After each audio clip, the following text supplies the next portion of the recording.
یہ مرد ہیں یا خواتین ہیں، ان کے لیے نہ وفاق میں کوئی قانون ہے، نہ پاکستان میں صوبوں میں کوئی قانون ہے۔ بیگار کیمپ کا انفارمل سیکٹر میں موجود ہے وہی بیگار کیمپ والا ماحول جو فارمل سیکٹر ہے اس میں۔ نظام چونکہ سوچتا نہیں ہے اور نظام کے پیش نظر شاید اس ملک کی ترقی بھی نہیں ہے، اور اسی طرح 50-60 لاکھ بچے جو ہیں پہلی دوسری تیسری کلاس سے اسکول چھوڑ دیتے ہیں، وہ افورڈ نہیں کر سکتے۔ تمام مزدور فیڈریشن ہیں جو نون ہیں، جو ہم جانتے ہیں جن کو، وہ سب پیٹ رہے ہیں کہ ان سے مشورہ نہیں کیا گیا، تو پھر یہ کہاں ہوا ہے مشورہ؟ بہت بڑا ظلم ہے، اور یہ نظام ایک کھیل کھیل رہا ہے۔ یہ عالمی اداروں کی اس میں کیا دلچسپی ہم نہیں سمجھتے۔ ہند سوشل سیکیورٹی ہو یا پنجاب کی سوشل سیکیورٹی ہو، خیبر پختونخوا کی سوشل سیکیورٹی ہو یا بلوچستان کی سوشل سیکیورٹی ہو، کرپشن سے لتھڑے ہوئے ہیں۔ یہ گورنمنٹ بجٹ پر نہیں ہے، ان میں کھربوں روپے کی کرپشن ہوئی ہے، اور سپریم کورٹ تک کیسز گئے ہیں، کسی کی کوئی سنوائی نہیں ہوئی۔ یہ یتیم کا مال ہے، جل ورکر ہے یا فوڈ پانڈے کا ورکر ہے یا اوبر ٹیکسی کا ورکر ہے، یا جتنی بھی اس کو ورکرز کی قسمیں آپ گنوا لیں، ان کو یہ فائدہ نہیں ہو رہا۔ ٹریڈ یونینسٹوں کو ٹریڈ یونین کرنے کی پاداش میں پولیس مقدمات کا اور دہشت گردی کے دفعات کا سامنا کرنا پڑتا ہے۔ ان کی تنظیم سازی کا حق چھینا ہے، آپ نے ان سے منیمم ویج چھین لی ہے، آپ نے ان سے ان کے بچوں کی تعلیم کا حق چھین لیا ہے، ان کے علاج کا حق چھین لیا ہے۔ پی آئی اے میں جو اتنی بڑی آپ نے لوگوں نے بھرتیاں کی پیپلز پارٹی کے دور میں، ایم کیو ایم کے دور میں، مسلم لیگ نون کے دور میں، اس کو جواب دینا۔ پی آئی اے کو بھیج دو، ریلوے کو بھیج دو، پی ٹی سی ایل کو، ہر ادارے کو بھیج دو، اس لیے کہ یہ کام کرنے والے آرام خور نظام ہے۔ نظام کے جو بھیجے ہوئے لوگ ہوتے ہیں وہ آرام خور ہوتے ہیں۔ بسم اللہ الرحمن الرحیم۔ جسارہ ڈیجیٹل میں میں ہوں محمد قاسم جمال۔ آج ہمارے مہمان ہیں پاکستان کی ایسی آئیکون شخصیت جس نے اپنی پوری زندگی پاکستان کے سب سے مظلوم طبقے محنت کشوں کی خدمت کے لیے وقف کی۔ کا نام ہے شمس الرحمان سواتی، جو کسی تعارف کے محتاج نہیں ہیں۔ آپ نیشنل لیبر فیڈریشن پاکستان کے صدر ہیں۔ شمس الرحمان سواتی نے انتہائی محنت اور جدوجہد کے نتیجے میں نیشنل لیبر فیڈریشن کو وہ مقام دلایا جو آج تک انہیں وہ مقام این ایل ایف کو نہیں ملا، اور نیشنل لیبر فیڈریشن نے این آئی آر سی کے اندر پاکستان کی سب سے بڑی لیبر فیڈریشن ہونے کا اعزاز حاصل کیا، جس کے نتیجے میں آئی ایل او میں اس سال شمس الرحمان سواتی نے پاکستان کے محنت کشوں کی ترجمانی کرتے ہوئے وہاں پہ آئی ایل سی میٹنگ میں محنت کشوں کا مقدمہ پیش کیا۔ ہم انتہائی شکر گزار ہیں جناب شمس الرحمان سواتی صاحب کی کہ وہ ہمارے اسٹوڈیو میں جسارہ ڈیجیٹل میں تشریف لائے، اور ہم نے خوش آمدید کہتے ہیں اور محنت کشوں کے مسائل پر گفتگو کریں گے۔ ہے تلخ بہت بندے مزدور کے اوقات۔ جناب شمس الرحمان سواتی صاحب، محنت کشوں کے مسائل روز اول سے موجود ہیں، کیا وجہ ہے کہ ان کی مشکلات کا خاتمہ نہیں ہوتا؟ بسم اللہ الرحمن الرحیم۔ میں سب سے پہلے تو جسارہ ڈیجیٹل کا شکریہ ادا کرنا چاہتا ہوں کہ مزدور کی آواز کو یہ پہنچانے کا ایک موقع فراہم کیا ہے۔ دیکھیے، سب سے بڑا مسئلہ اس ملک میں نظام کا مسئلہ ہے۔ یہاں کوئی پاکستان میں کوئی نظام نہیں ہے۔ پاکستان ایک ٹرائیکا کے ہاتھ میں اس وقت یرغمال ہے۔ جاگیرداروں، سرمایہ داروں اور افسرشاہی کا ایک ٹرائیکا ہے، اور پاکستان بننے کے بعد سے یہ مسلط ہے۔ تو اس میں ان کی ترجیح چونکہ مزدور ہے ہی نہیں ہے، اس لیے مزدور جو ہے وہ مسائل کا شکار ہے۔ جاگیردار ایک جاگیردارانہ ذہنیت سے سوچتا ہے، سرمایہ دار سرمایہ دارانہ ذہنیت سے سوچتا ہے، اور افسرشاہی کی ذہنیت سے سوچتی ہے۔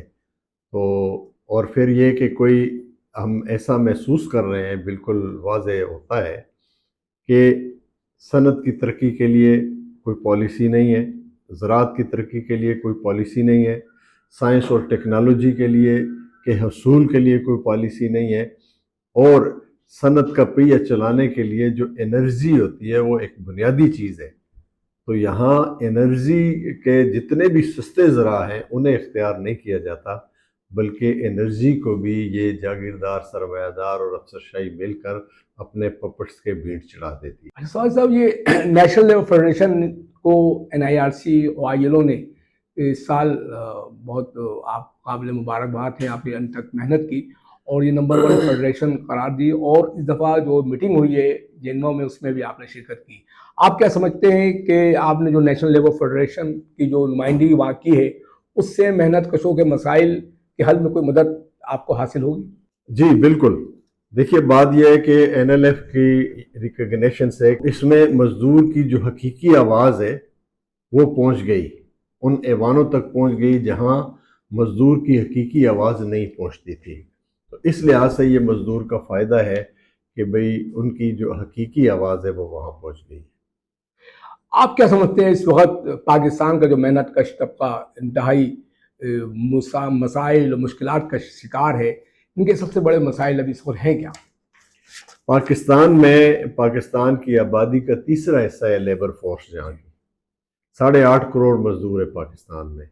ان کو ہم 2 حصوں میں تقسیم کرتے ہیں، ایک فارمل سیکٹر ہے۔ فارمل سیکٹر سے مراد وہ مزدور جو ملازمتوں میں ہے، خواہ وہ سرکاری ملازمت ہے، خواہ وہ نیم سرکاری ملازمت ہے، پبلک سیکٹر آرگنائزیشن کی ملازمت ہے، یا پرائیویٹ سیکٹر ہے جو مل ہے، کارخانہ ہے، فیکٹری ہے، اس کے یہ ان کی مجموعی جو تعداد ہے وہ لیبر فورس کا 16% پلس ہے، اور انفارمل سیکٹر 83% پلس ہے۔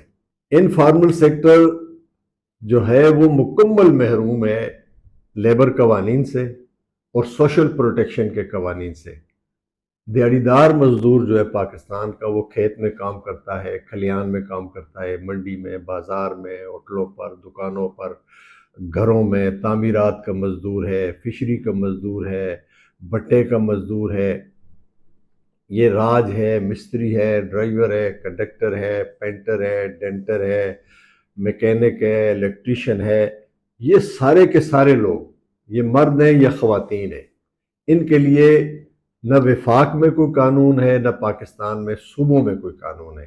اسی طریقے سے جو سوشل پروٹیکشن کے قوانین ہیں پاکستان میں، صوبوں میں سوشل سیکیورٹی ہے اور وفاق میں employees old age benefit institution جو ہے، جو بڑھاپا پینشن جو دیتے ہیں یا بڑھاپا الاؤنس دیتے ہیں، اور ورکرز ویلفیئر فنڈ کہ جس سے مزدوروں کے بچے جو ہیں وہ رجسٹرڈ مزدوروں کے بچے میٹرک کے بعد سے اعلیٰ تعلیم پرائیویٹ یونیورسٹیوں میں پڑھیں، خواہ وہ انجینئرنگ کریں، میڈیکل میں جائیں، یا اور جس شعبے کو وہ چنیں، جو بھی تعلیم وہ حاصل کریں، وہ ورکرز ویلفیئر فنڈ پڑھاتا ہے، لیکن رجسٹرڈ مزدوروں کو۔ یہ تینوں پروگرام انفارمل سیکٹر پر لاگو ہی نہیں ہے، اور فارمل سیکٹر پر جہاں یہ لاگو ہیں وہاں رجسٹریشن نہیں ہے، ٹھیکیداری نظام ہے، اور اس کے ذریعے پرماننٹ ملازمتوں کو جو ہے وہ ان کو نہیں دیا جا رہا، پرماننٹ ملازمتیں نہیں دی جا رہی، ٹھیکیداری کو ترجیح دی جا رہی ہے، تھرڈ پارٹی کانٹریکٹر کو ترجیح دی جا رہی ہے، اور اس سے مزدور کے حقوق کو غصب کیا جا رہا ہے، اور ایک ایسا ماحول کہ جو بیگار کیمپ کا انفارمل سیکٹر میں موجود ہے، وہی بیگار کیمپ والا ماحول جو فارمل سیکٹر ہے اس میں۔ تو ایک تو یہ ہے کہ بھئی قوانین نہیں ہے، سوشل پروٹیکشن نہیں ہے، لیکن جو اصل مسئلہ ہے وہ یہ ہے کہ نظام اس کے بارے میں نہیں سوچتا، چونکہ نظام بحرحم ہاتھوں کے ہے، اس میں ہے، بحرحم ہاتھوں میں ہے، جو انسانی قدروں کے حوالے سے بالکل ایسے محسوس ہوتا ہے کہ نابل ہے۔ تو نظام چونکہ سوچتا نہیں ہے، اور نظام کے پیش نظر شاید اس ملک کی ترقی بھی نہیں ہے، جیسے میں نے اپنی ابتدائی اس میں بات کی کہ آپ دیکھیں کہ بھئی یہاں زراعت اور صنعت کی جو ترقی ہے یا اسے فروغ دینا ہے، اس کے لیے کوئی پلان ہی نہیں ہے۔ آپ کے ملک سے سرمایہ کار بھاگ رہے ہیں، آپ زراعت کو آنے والا دن جو ہے اس کو تنگ کر رہے ہیں، کم کر رہے ہیں، ان کی جو کسان ہے، جو فارمر ہے، اس کی آپ حوصلہ شکنی کر رہے ہیں، تو روزگار کے مواقع ہی کم ہوتے جا رہے ہیں۔ تو یہ ایک مزید مسئلہ ہے لیبر کلاس کا کہ اس کے پاس روزگار کے مواقع نہیں ہیں، اسے منیمم ویج نہیں ملتی، اسے سوشل پروٹیکشن نہیں ملتی، اور ظلم یہ ہے کہ اس کے بچے تعلیم سے محروم ہیں۔ یہ جو فگر آتی ہے نا 3 کروڑ یا 3.5 کروڑ، کہ بھئی 2.5 کروڑ سکول گوئنگ بچے جو ہے پاکستان میں 5 سے 15 سال کی عمر کے، وہ سکول نہیں جا سکتے، اور اسی طرح 50-60 لاکھ بچے جو ہیں پہلی دوسری تیسری کلاس سے اسکول چھوڑ دیتے ہیں، وہ افورڈ نہیں کر سکتے، وہ کتابیں نہیں خرید سکتے، وہ بستہ نہیں خرید سکتے، وہ سکول کی فیس نہیں پے کر سکتے، سکول تک جانے کے لیے کنوینس جو ہے وہ ان کے اس سے زیادہ ہے، اور نتیجہ یہ ہے کہ ہمارا جو آئندہ نسلیں ہیں وہ ان کو اس نظام نے، اس سسٹم نے، اسٹرائکر نے جہالت کے حوالے کیا ہوا ہے۔ اچھا سوال صاحب، آپ نے جب بات کی ٹھیکیداری نظام کی، تو پاکستان میں ٹھیکیداری نظام اور ایک جو نئی چیز آ رہی ہے ILO لیبر کوڈ پنجاب اور لیبر کوڈ سندھ، یہ پائپ لائن میں ہے، کہ آپ کیا سمجھتے ہیں اس کو روکنے کے لیے آپ نے کیا اقدامات کیے؟ دیکھیں، ہمارے پاس تو ظاہر ہے روکنے کے لیے ہم احتجاج کرتے ہیں۔ ہم پہلی بات تو یہ ہے کہ گورنمنٹ جو ہے عالمی معیارات کے مطابق، ILO کے کنونشنز کے مطابق کسی بھی قانون سازی کرتے وقت ایک سے فریقی عمل سے اسے گزارنے کی پابند ہے، مزدور، مالکان اور حکومت۔ تو یہ جو 2024 میں سندھ لیبر کوڈ متعارف کیا گیا، اور بالکل ایک مہینے بعد پنجاب میں پنجاب لیبر کوڈ متعارف کیا گیا، یہ دونوں لیبر کوڈ جو ہیں یہ کسی مشاورتی عمل کے بغیر، سے فریقی مشاورتی عمل کے بغیر ہوئے، اور اس پر ہم نے احتجاج کیا۔ اور آج بھی حکومت سندھ بھی یہ کہتی ہے کہ ہم نے اس پر جو درجنوں کنسلٹیشن کیے، درجنوں مرتبہ، حکومت پنجاب کہتی ہے کہ ہم نے درجنوں مرتبہ کنسلٹیشن کی ہے، لیکن ہمیں وہ یہ بتا نہیں سکتے کہ انہوں نے کس سے کنسلٹیشن کی ہے۔ ہم پاکستان کی سب سے بڑی نمائندہ فیڈریشن ہونے کے ناطے ILO کے جو کنونشن ہیں اور پاکستان کی جو روایات ہیں اور آئین جو ہمیں حق دیتا ہے کہ بھئی ہماری رائے ہر معاملے میں لی جائے، وہ نہیں لی گئی، اور تمام مزدور فیڈریشنیں جو نون ہیں، جو ہم جانتے ہیں جن کو، وہ سب پیٹ رہے ہیں کہ ان سے مشورہ نہیں کیا گیا۔ تو پھر یہ کہاں ہوا ہے مشورہ؟ بنیادی طور پر یہ اس عمل سے اس کو گزارا ہی نہیں گیا۔ اور ہاں، اس کو ایک تو یہ نقشہ پیش کیا گیا کہ بھئی یہ ہم نے تمام قوانین اس کوڈز میں اکٹھے کر لیے ہیں، مطلب ہے کوئی فیکٹری ایکٹ ہے، یا اوش کے قانون ہے، ہیلتھ اینڈ سیفٹی کا ہے، اور اسٹینڈنگ آرڈر ہے، اور یہ سارے اکٹھے کر لیے ہیں، اور یہ کہ اس میں سوشل سیکیورٹی کو بھی، EOBI کو بھی، جو سوشل پروٹیکشن کے قوانین ہیں ان کو بھی اکٹھا کر لیا ہے۔ یہ بظاہر ایک بہت اٹریکشن ہے، اس بات میں بڑی جاذبیت ہے کہ بڑی زبردست بات کر لی ہے، لیکن عملاً جب ہم نے ان قوانین کو مطالعہ کیا تو اس میں ان قوانین میں جو مزدور کلاس کو کچھ حقوق اور مراعات حاصل تھے وہ یا تو ختم کر دیے گئے، یا کم کر دیے گئے، یا مبہم بنا دیے گئے، غیر واضح کر دیے گئے کہ ان کو حاصل ہی نہ کر سکے۔ تو یہ بھی ایک بہت بڑا ظلم ہے، اور یہ نظام ایک کھیل رہا ہے۔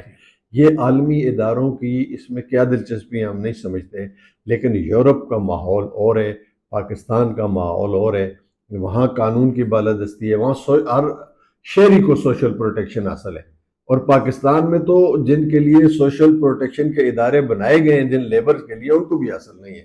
اور پھر یہ کہ وہ ادارے، وہ سندھ سوشل سیکیورٹی ہو، یا پنجاب کی سوشل سیکیورٹی ہو، یا خیبر پختونخوا کی سوشل سیکیورٹی ہو، یا بلوچستان کی سوشل سیکیورٹی ہو، کرپشن سے لتھڑے ہوئے ہیں، کرپٹ عناصر کے حوالے کیے ہوئے ہیں، جو یعنی گورنمنٹ کا فنڈ بھی نہیں ہے، اداروں کی کنٹریبیوشن ہے، کنٹریبیوٹری فنڈ ہے، EOBI بھی کنٹریبیوٹری فنڈ ہے، اور ورکرز ویلفیئر فنڈ بھی کنٹریبیوٹری فنڈ ہے، یہ گورنمنٹ بجٹ پر نہیں ہے۔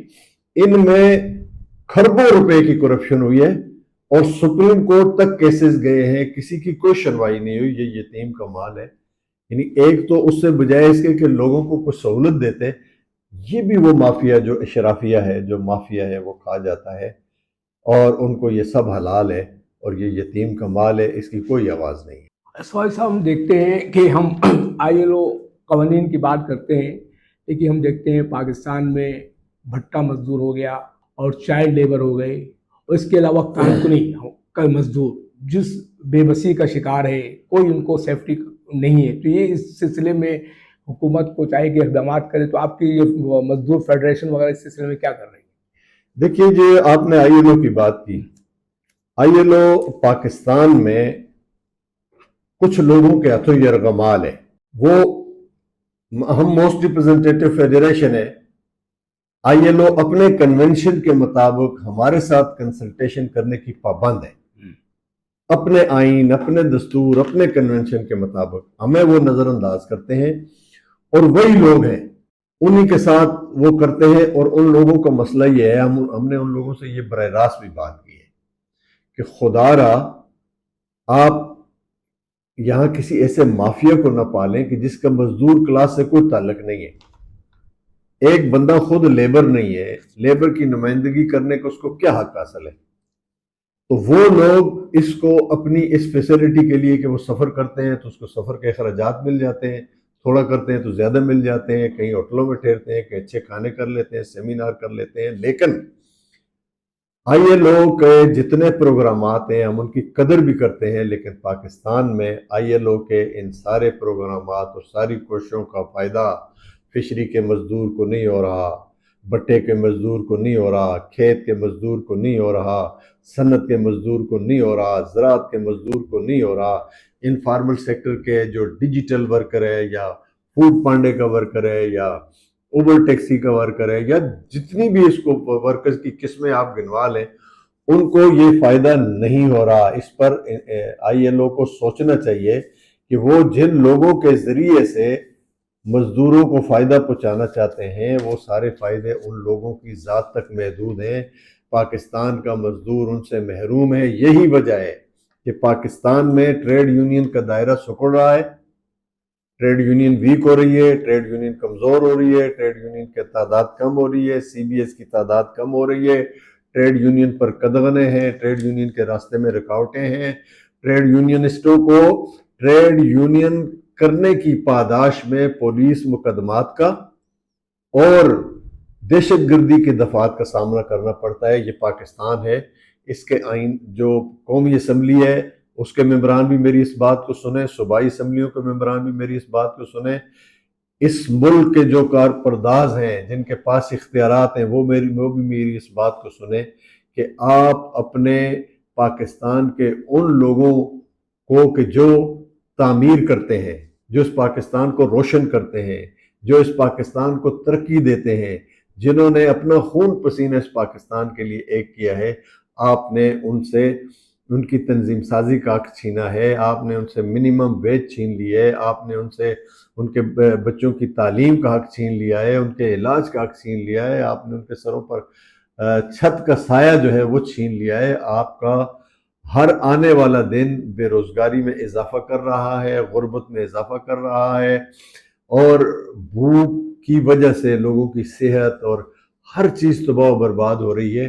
تو آپ کس سمت پہ چل رہے ہیں، کیا کرنا چاہتے ہیں؟ اسقائی صاحب، قومی اداروں کی نجکاری یہ ایک بہت بڑا ایشو ہے، اور آپ دیکھتے ہیں کہ PIA ہو اور یوٹیلیٹی اسٹور ہو، اور آگے بڑھتے ہم جاتے ہیں ان کی نظر ریلوے کی جانب بھی ہے. تو اتنا بڑا یہ جو حکومت نے جس طرح یہ نجکاری کے سلسلے میں جو معاملات کر رہی ہے، اس سلسلے میں نیشنل لیبر فیڈریشن کی کیا جدوجہد ہے؟ دیکھیں، ایک تو جو سروسز ہیں یہ تو حکومتوں کا فرض ہے. تعلیم حکومت کی ذمہ داری ہے، سروس خدمات کے شعبے جتنے بھی ہیں وہ حکومت کی بنیادی ذمہ داری ہے، صحت کی سہولتیں دینا حکومت کی ذمہ داری ہے، روزگار کی سہولت دینا حکومت کی ذمہ داری ہے. اور نجکاری اس لیے کی جاتی ہے کہ یہ ادارے خسارے میں ہیں. بھئی خسارے کی وجوہ تو تلاش کریں نا. میں آپ کے سامنے نجکاری کے میں دو بڑے جو ادارے انہوں نے نجکاری کی، ایک کراچی الیکٹرک کارپوریشن کو انہوں نے نجکاری کے ذریعے دیا. کیا فائدہ ہوا؟ بجلی کی پیداوار بڑھی، اس کی کو آمدن بڑھ گئی. اس کو آج تک یعنی مالک ہیں اور مالکوں کو سبسڈی دی جا رہی ہے، مالکوں کو پیسے دیے جا رہے ہیں. وہی وہ پیسے آپ کے مزدوروں کے گھروں میں جاتے تو آپ لوگوں کو روزگار دے رہے ہوتے نا. دوسری مثال PTCL کی ہے.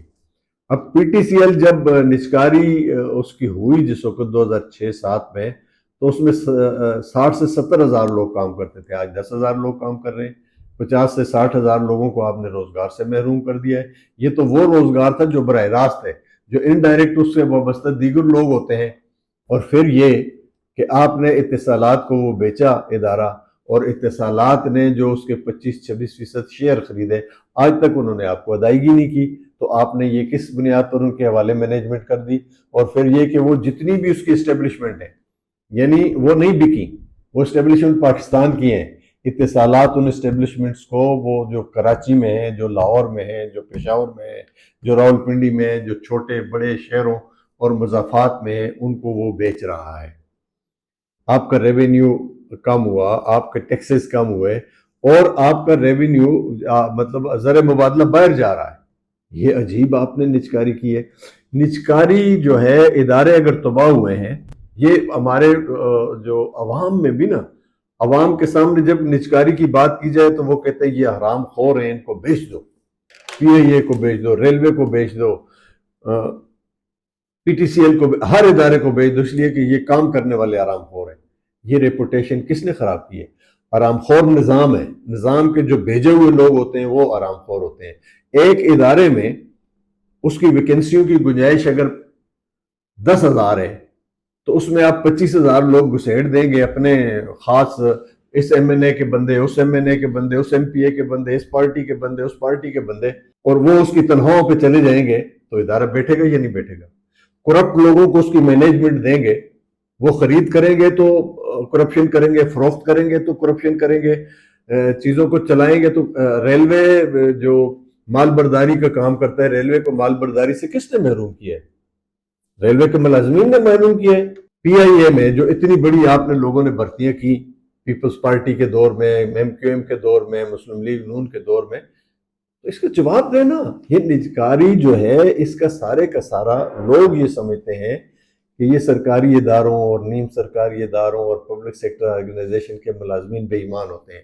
لوگوں کی یہ سوچ لوگوں کو اس پر پختہ کر دیا گیا ہے، لیکن حقیقت یہ ہے کہ جس طریقے سے ان اداروں کو چلاتے ہیں وہ، یہ بے ایمان، ان کے ساتھ وہ اداروں کو تباہ کرنے والے ذمہ داروں کا تعین ہونا چاہیے نا، اور ان کو سزا دیں۔ آپ روزگار کے مواقع ختم کرتے ہیں، آپ لوگوں کو بے روزگار کرتے ہیں۔ اب جو بجلی کی تقسیم کار کمپنیاں ہیں، مجھے یہ بتائیں کہ اسلام آباد کمپنی ہے، ایسکو ہے، لیسکو ہے، فیسکو ہے، یہ منافع بخش کمپنیاں ہیں، آپ نجکاری تو ان کی کر رہے ہیں۔ آپ ایک چیز آپ پر بوجھ ہے نا جو منافع نہیں کما رہی، تو اس کی نجکاری کریں تو بات سمجھ آتی ہے کہ یہ بھئی گورنمنٹ پر بوجھ بن گئی ہے تو اس کی نجکاری کر رہے ہیں۔ تو یہ جو مس مینجمنٹ ہے، یہ جو کرپشن کا کلچر ہے، یہ حکمرانوں کا کلچر ہے، یہ پاکستان کی افسرشاہی کا کلچر ہے، اس کی سزا ایک غریب مزدور کو دی جا رہی ہے، اس کو بے روزگار کیا جا رہا ہے۔ صاحب ہم دیکھتے ہیں پاکستان میں ہی کیا پوری دنیا میں یہ سرمایہ دارانہ نظام یہ بڑی تقویت پہنچ رہا ہے، اس میں تقویت حاصل ہو رہی ہے۔ ایسے حالات میں پاکستان میں ٹریڈ یونین کا مستقبل کیا ہے؟ دیکھیے، میں پہلے اس کو نجکاری کے حوالے سے ایک بات میں اور مزید ایڈ کرنا چاہوں گا۔ دیکھیں، میں نے کہا کہ بھئی تعلیم حکومت کی ذمہ داری ہے، صحت حکومت کی ذمہ داری ہے، تحفظ حکومت کی ذمہ داری ہے، روزگار دینا حکومت کی ذمہ داری۔ حکومت نے یہ ذمہ داری چھوڑ دی ہے۔ آپ ایک فیکٹری بیچ رہے ہیں یا ایک ادارہ بیچ رہے ہیں، آپ سکول کیوں پرائیویٹائز کر رہے ہیں؟ آپ کالجز اور یونیورسٹیوں کو کیوں پرائیویٹائز کر رہے ہیں؟ آپ بیسک ہیلتھ یونٹ کیوں پرائیویٹائز کر رہے ہیں؟ آپ تحصیل اور ڈسٹرکٹ ہاسپٹل کیوں پرائیویٹائز کر رہے ہیں؟ حکومت اگر علاج کی سہولت نہیں دیتی، تعلیم کی سہولت نہیں دیتی، تو یہ اس حکومت کا کرنا کیا ہے؟ صرف وہ کرپشن کرتی ہے، مال کرتی ہے۔ تو نجکاری بھی آپ دیکھیں کہ دنیا سے یہ انوکھی نجکاری ہے کہ بھئی دنیا اگر نجکاری کرتی ہے تو عوام پر پیسہ لگاتی ہے، یہ عوام پر جان لگتا ہے، وہاں سے بھی ختم کر رہے ہیں۔ پہلے ہی تعلیم کی کتنی فیسلٹی ہے، 3.5 کروڑ بچے تو یہ محروم ہے، اور ہر سال ان میں اضافہ ہو رہا ہے۔ چاہیے تو یہ کہ آپ ایک جنگی بنیادوں پر تعلیم کو پروجیکٹ بنائیں اور ان 3.5 کروڑ بچوں کو سکول میں لے کر آئیں، اور وہ بچے جو چائلڈ لیبر ہیں ان کو سکول میں لے کر آئیں۔ باقی دیکھیں، سرمایہ داری نظام جو ہے وہ دنیا میں اس وقت سرمایہ داری نظام گرو کر رہا ہے، اور عالمی ادارے بھی اس نظام کو فروغ دینے کی کوشش کر رہے ہیں۔ ہم اس نظام کی مزاحمت کریں گے، اور ہم یہ سمجھتے ہیں کہ مزدور طبقے کو اپنے اندر اس بات کا شعور اور ادراک پیدا کرنا چاہیے۔ پاکستان کے جتنے بھی محروم طبقات ہیں، خط غربت سے نیچے زندگی بسر کرنے والے 12 کروڑ لوگ ہیں یا 11 کروڑ لوگ ہیں، ان کو 8.5 کروڑ مزدور، تو ان کو بدل دو نظام۔ بس ایک ہی راستہ ہے کہ نظام بدلے گا تو ہم ظلم کے اس افریت سے بچ جائیں گے، اور اگر نظام نہیں بدلے گا تو ہر چیز اس کی بھیڑ چڑھ جائے گی۔ لیکن میں امید رکھتا ہوں کہ لوگوں کے اندر شعور اور ادراک پیدا ہو رہا ہے، اور وہ انشاءاللہ اس ملک میں کھڑے ہوں گے دیانتدار، امانتدار، خدمتگار لوگوں کے ساتھ، اور یہ نظام بدلے گا، اور یہاں انشاءاللہ العزیز امن، عدل اور انصاف ہوگا، خوشحالی ہوگی، اور یہ ملک ترقی کرے گا۔ ہم اس سے مایوس نہیں ہیں، اور اس کے مزدور اس میں بنیادی کردار ادا کریں گے۔ ایک سوال بڑا اہم آپ سے کہ دنیا بھر میں انقلاب اور تبدیلی محنت کشوں کے ذریعے آتی ہے، یہ ایک ایسی طاقت و قوت ہے، کیا سمجھتے ہیں پاکستان کا جو مزدور ہے اس کے اندر یہ شعور و آگہی آ گئی ہے کہ وہ اس کے ذریعے بھی تبدیلی آ سکتی ہے؟ میں سمجھتا ہوں کہ پاکستان میں مزدوروں کو اس سطح پر نہ لانے میں، شعور اور ادراک کا راستہ روکنے میں بڑی حد تک مزدور کی جو لیڈرشپ ہے اس کا کردار ہے۔ اس نے مزاحمت کا راستہ ہی اختیار نہیں کیا، اس نے مفادات کا راستہ اختیار کیا، اور نظام کے ساتھ کمپرومائز کیا، مفاہمت کی اپنے ذاتی مفادات کے لیے۔ آپ دیکھتے ہیں میں ان لوگوں کی کہ جنہوں نے ٹریڈ یونین میں، خواہ ان کے کوئی بھی نظریات ہیں، انہوں نے مزدور کاز کے لیے کام کیا، ہم انہیں سلام پیش کرتے ہیں، لیکن آپ کو ایسے بھی بے شمار لوگ ملیں گے کہ جنہوں نے مفادات اٹھائے ہیں، اور ان مفادات تو انہوں نے اٹھا لیے، مزدور کو مزاحمت کے راستے پر نہیں چلایا، جس کی وجہ سے مزدور کی جو طاقت ہے، جو قوت ہے، وہ کمزوری میں تبدیل ہو گئی۔ ہم اس کو کوشش کر رہے ہیں کہ شعور پیدا ہو، مزدور کے اندر ادراک پیدا ہو، اور وہ ایک ہی بات ہے کہ جب تک نظام نہیں بدلے گا مزدور کے حالات نہیں بدلیں گے۔ اس کے بچے تعلیم سے محروم رہیں گے، اس کے مریض علاج سے محروم رہیں گے، وہ چھت سے محروم رہے گا، اس کی عزت نفس کا یہی حال ہوگا کہ ادھر سے ٹھڈا، ادھر سے ٹھوکر، ٹھوکروں پہ یہ سرمایہ دار اور جاگیردار اور افسر شاہی انہیں رکھیں گے۔ ان کے لیے بھی جدوجہد کا راستہ ہے، اور ہم یہی کوشش کر رہے ہیں فارمل سیکٹر میں بھی ٹریڈ یونینوں کے ذریعے، انفارمل سیکٹر میں بھی ہم نے اپنے آپ کو بڑے پیمانے پر آرگنائز کیا ہے۔ نیشنل لیبر فیڈریشن جہاں فارمل سیکٹر کی سب سے بڑی فیڈریشن ہے، وہاں انفارمل سیکٹر کی بھی سب سے بڑی فیڈریشن ہے، اور ہم ایک ہی بات کہہ رہے ہیں کہ بھئی یہ روزمرہ کے مسائل حل کرنے کی ہم کوشش کرتے ہیں، آپ بھی مل کر کریں، لیکن اب نظام کے بدلنے کے علاوہ کوئی چارہ نہیں ہے۔ یہ نظام، اس نظام نے آپ کو کچھ نہیں دینا، یہ نظام بدلے گا، اور محمد مصطفیٰ صلی اللہ علیہ وسلم کا پاکیزہ نظام آئے گا، اور اس فرسودہ، بیہودہ اور گلے سڑے نظام سے ہمیں چھٹکارا ملے گا۔ سہیل صاحب، آپ سے آخری سوال یہ ہے کہ ہم دیکھتے ہیں کہ پاکستان کی مزدور فیڈریشن تقسیم در تقسیم ہے، کیونکہ سرمایہ دار جو طبقہ ہے وہ ایک پلیٹ فارم پہ جمع ہو رہا ہے، اور ہم سمجھتے ہیں کہ اس وقت آپ محنت کشوں کی رہنمائی کر رہے ہیں، آپ کو یہ اعزاز حاصل ہے کہ آپ پاکستان کی سب سے بڑی مزدور فیڈریشن ہے، تو آپ یہ مزدور فیڈریشنز کو اور یہ محنت کشوں کو کیا پیغام دینا چاہیں گے؟